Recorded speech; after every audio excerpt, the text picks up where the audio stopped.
Welcome to MLFM News. Today I'm going to update you about Kaizer Chiefs' latest transfer news. David Tidus open to joining Kaizer Chiefs, but Stellenbosch doesn't want to sell. Francis Ntwali could leave Kaizer Chiefs.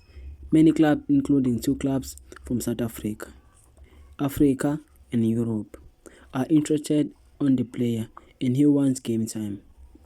Kaizer Chiefs considered Clement Msize, but Wydad Casablanca and other clubs are also in the race. But Msize wants Kaizer Chiefs move only if Salam joins Kaizer Chiefs.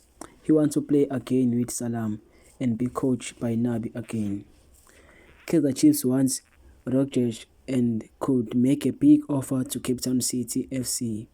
And Kaizer Chiefs want to use the advantage that Cape Town is in threat of relegation.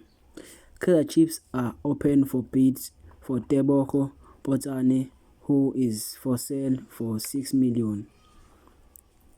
What a transfer can actually happen.